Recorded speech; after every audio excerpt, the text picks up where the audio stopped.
Have you ever noticed that every time you decide to change your life, it seems like everything starts to go wrong? It's as if the universe is conspiring against you. Unexpected bills pop up, pointless arguments, suffocating doubts. And then you think, did I make the wrong choice? But what if I told you it's not bad luck? It's a test. Carl Jung believed that the unconscious sets traps precisely when we are ready to grow.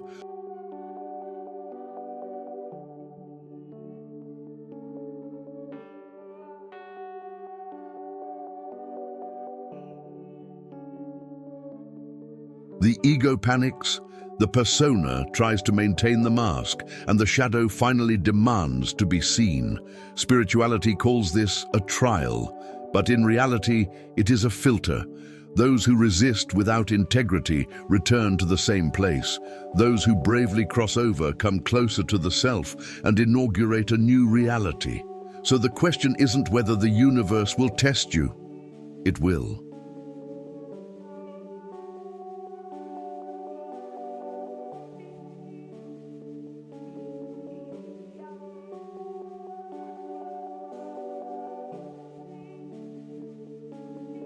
The question is, are you prepared to face the pain, maintain patience, and live the rhythm of transformation?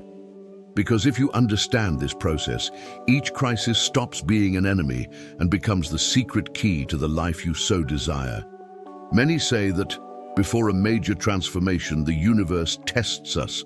It's almost as if life, in its silent wisdom, places strategic obstacles in our path to verify whether we're truly ready to cross the threshold of change.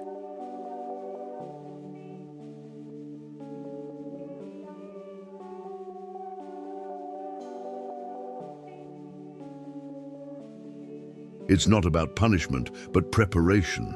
Imagine someone who decides to leave a job that doesn't make them happy to start their own business.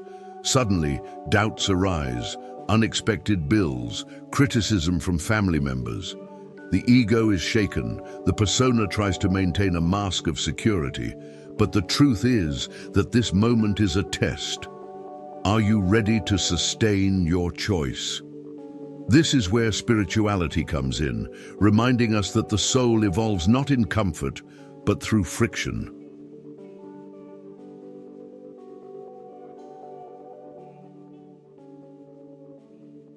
Carl Jung said that the unconscious creates traps when we want to move forward, precisely to force us to confront the shadow we haven't yet recognized. These tests can come in seemingly banal forms. A relationship that seemed stable begins to falter. A friendship reveals its hidden face. A carefully constructed plan suffers a delay. At first glance, all of this seems like bad luck. But deep down, it's an invitation.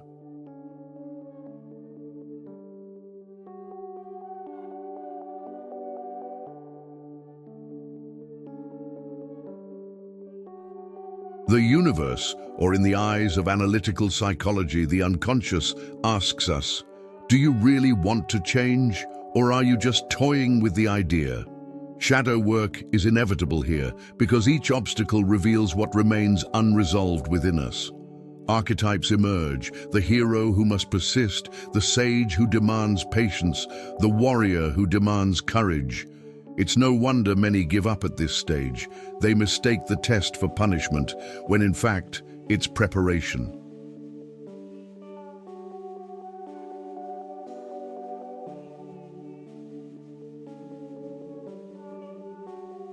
A practical example is that of the person who decides to live with more spirituality and awareness. Soon, the tests begin. Impatience in traffic, arguments at home, old habits knocking on the door. This is no coincidence. It's living proof that all true change needs to be consolidated in practice, not just in theory. Carl Jung would remind us that the psyche challenges us because only then can we integrate ego, persona, and self on a path of individuation.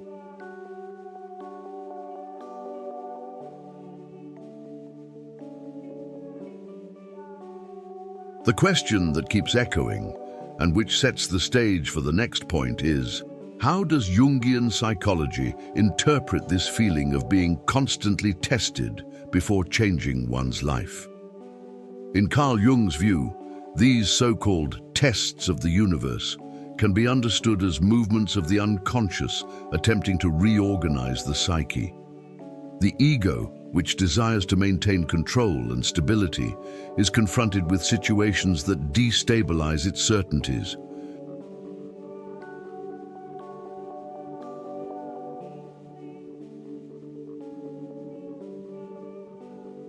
It's as if life is saying, "Do you want to grow? Then prove you're ready to let go of this old version of yourself." The self, understood as the integrative center of the psyche, guides this process silently but firmly. Each challenge that arises is not random.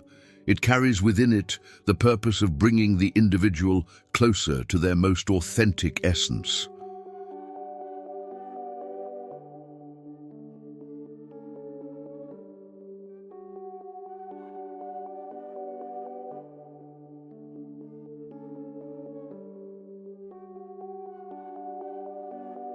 Spirituality describes this as the universe shaping destiny, but analytical psychology translates it in terms of individuation, the inevitable path of integrating shadow, persona, and ego toward the self.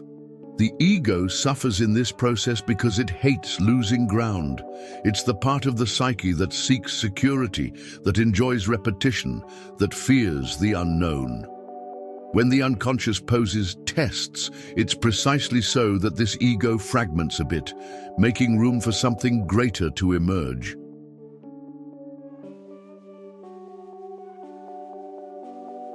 Jung would say that the self doesn't negotiate. It demands that forgotten or repressed parts be seen. This is where shadow work becomes vital. Because each test isn't just external, bills, crises, people, but internal: patience, courage, integrity, the ability to hold the truth in the face of discomfort. Archetypes appear as inner voices: the wise man who calls for calm, the warrior who summons strength, the lover who reminds us of the importance of not losing sensitivity.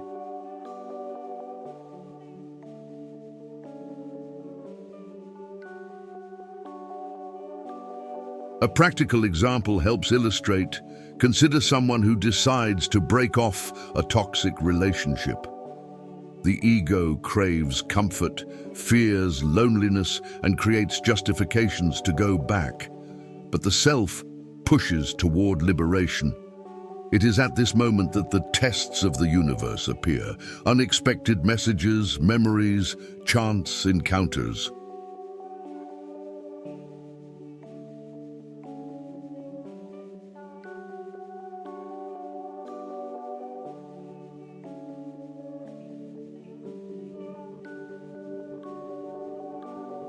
They are lures from the unconscious asking, "Did you really choose to move on?"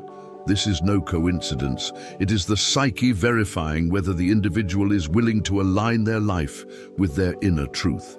And it is precisely here that we perceive an even deeper principle, one that permeates both spirituality and psychology. The principle of rhythm, one of the Hermetic laws, which shows us how everything moves in waves of expansion and contraction.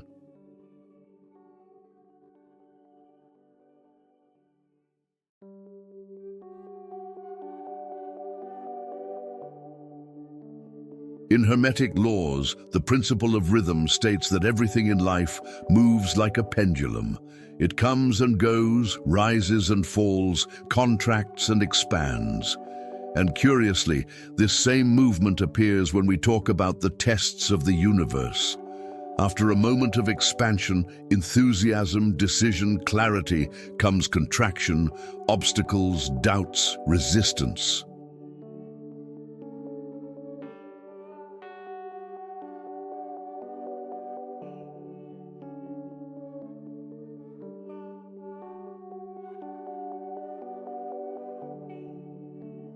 Carl Jung would say that this rhythm is not external, but an expression of the psyche. The ego resists change, while the self guides the process of individuation in waves, never in a straight line. Spirituality calls this universal flow, but in practice, it means that no one grows without facing the cycles of light and shadow. Shadow work is precisely about delving into the dark side of movement so as not to get lost when life demands introspection.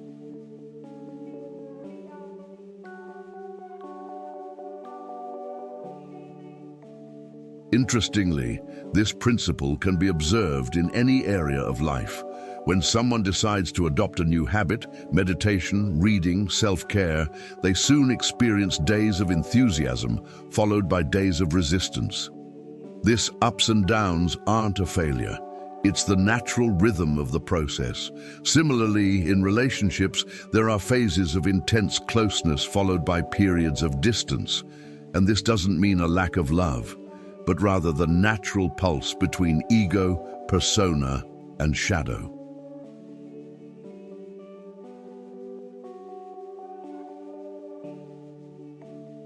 Jung explained that the psyche needs movement to balance itself.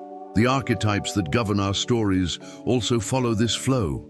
The hero faces victories and defeats. The sage alternates between silence and revelation. The warrior knows both strength and vulnerability. A simple example is nature itself. The tides rise and fall, the seasons alternate, day turns into night. The principle of rhythm is in everything. Spirituality teaches that when we resist this movement, we suffer.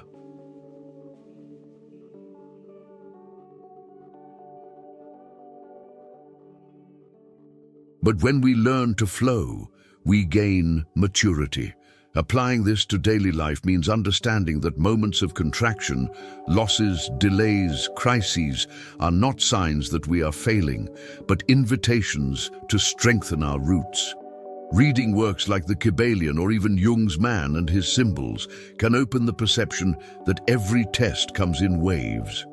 And accepting this pendulum is the first step to understanding that in life, resisting pain is a choice, but embracing crisis can be the path.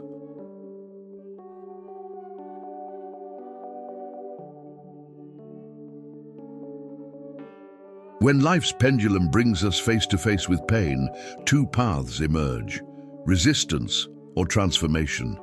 Carl Jung said, "We do not become enlightened by imagining figures of light, but by making darkness conscious."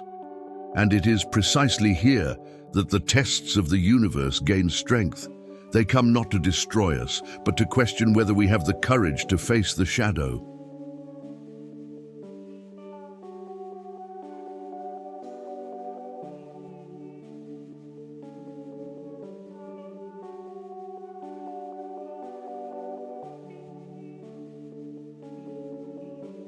The ego, in its desire for protection, tries to avoid pain at all costs.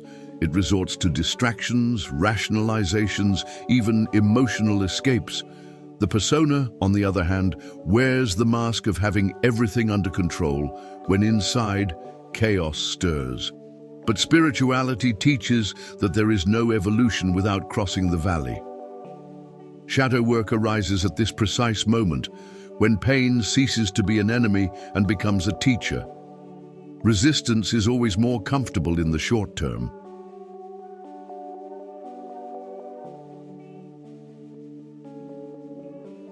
How often does someone in crisis seek anesthesia in overwork, superficial relationships, or even addictions? It's the ego trying to drown out the lesson. But the more we resist, the more the unconscious finds ways to bring the same pain back, until it is acknowledged. Jung would remind us that the self does not give up on the process. It demands integration. It is at this point that choice becomes powerful.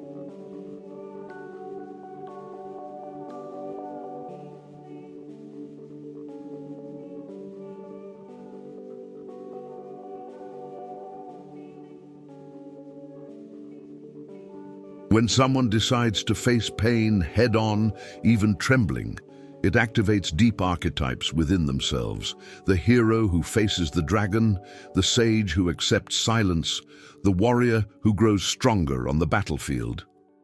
And this choice, though painful, is what opens the space for true transformation. In practice, this can be applied in small ways. Instead of running away from silence, sit with it and write in a journal what really hurts.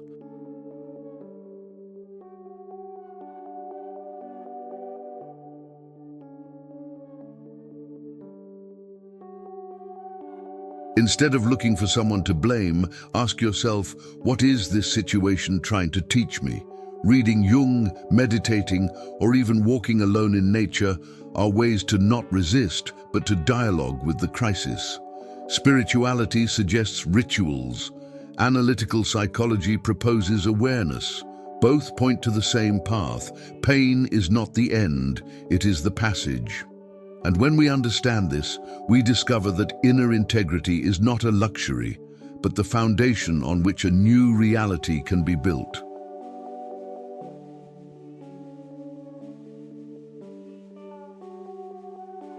When it comes to true change, it's not just about changing jobs, ending a relationship, or moving to a new city. True change happens when a person aligns their life with their own inner integrity. Carl Jung showed that living in conflict between what the ego desires and what the self demands is one of the greatest causes of human suffering. The ego wants to please, maintain status, and preserve comfort. The persona wears masks to sustain its social image.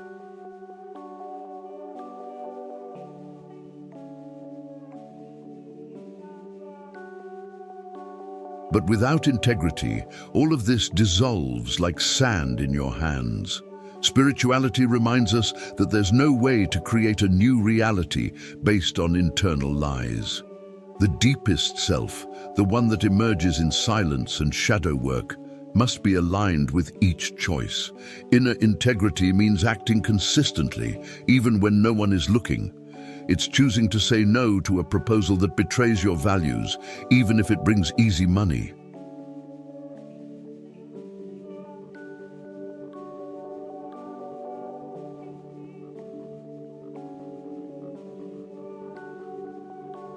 It's rejecting a relationship that feeds the ego's neediness, but suffocates the self. When a person makes such decisions, they begin to experience a different power. The power to live their own truth. Jung said that the process of individuation requires courage to step away from the crowd and hear the call of the unconscious. And this doesn't happen without setbacks. Shadow archetypes reveal themselves, testing our discipline and consistency.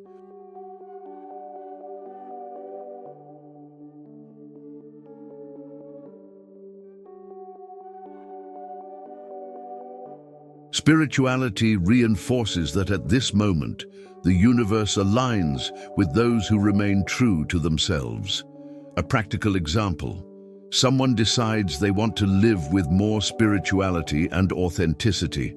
Opportunities soon appear that seem good, but carry incoherence. Perhaps a job that pays well, but requires betraying ethical values. Perhaps a friendship that offers companionship, but demands one's own essence in return. Integrity is tested there.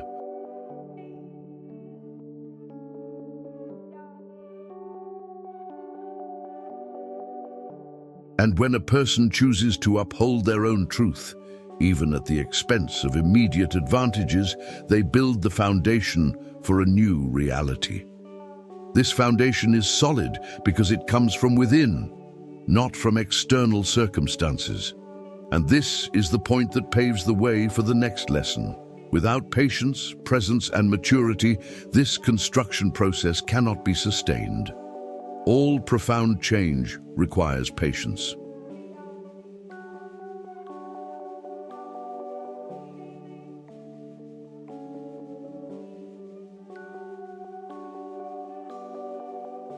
The ego, impatient and anxious, wants immediate results. It seeks proof that the effort is worthwhile, quick signs of reward. But Carl Jung would remind us that the unconscious doesn't operate on linear timelines. It reveals itself in cycles, symbols, and repetitions. Spirituality teaches the same. Life isn't rushed. It ripens like fruit in its own time. When someone embarks on shadow work, for example, it's common to feel like nothing is happening immediately.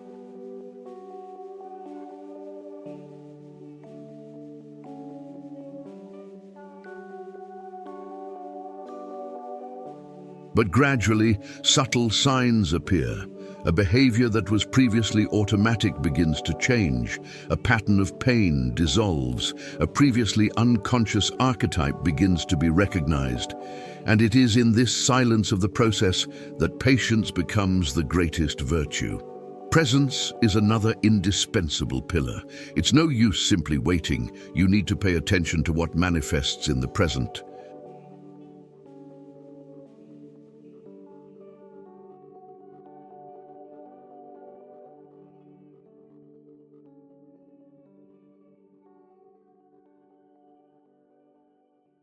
Being present means noticing how the body reacts in moments of stress, how the ego defends itself, how the persona tries to disguise weaknesses. It's noticing the small invitations of everyday life, discomfort in a conversation, a nagging feeling when faced with a choice, an intuition whispering softly. Maturity arises from this practice of being aware in every moment. Jung would call this expanding the field of consciousness. Spirituality, experiencing the sacred in the present.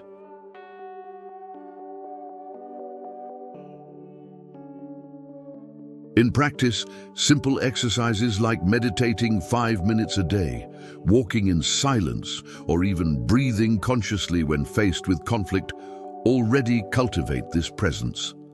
And it is from the union of patience and presence that maturity emerges. Maturity is not becoming immune to pain, but learning to navigate it without losing one's bearings. It is when one understands that the test of the universe is not a punishment, but an invitation, that discomfort is not a punishment, but a gateway.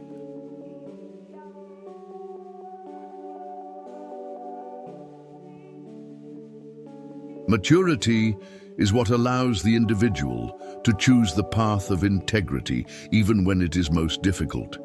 It is also what ensures that each stage of shadow work is sustained without premature abandonment. The archetypes of the sage and the warrior unite here. Wisdom to wait and courage to persist. And it is at this point that change is consolidated, that reality begins to reconfigure itself from the inside out. Now you know, the universe's tests are not punishments, they are invitations.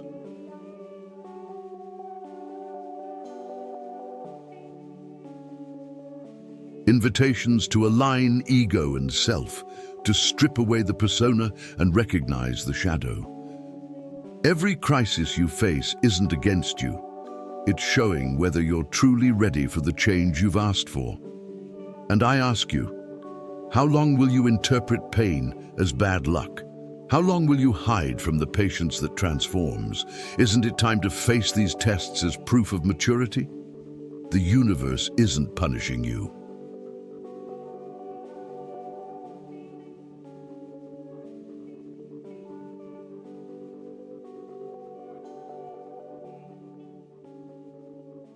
It's asking, can you handle being who you really are? So, if this video resonated with you, if it touched something deep inside you, don't ignore this call. Write in the comments what you're facing right now, because sometimes sharing is the first step toward transformation. And of course, subscribe to the channel and turn on notifications. Here, you'll continue to find knowledge that few have the courage to share.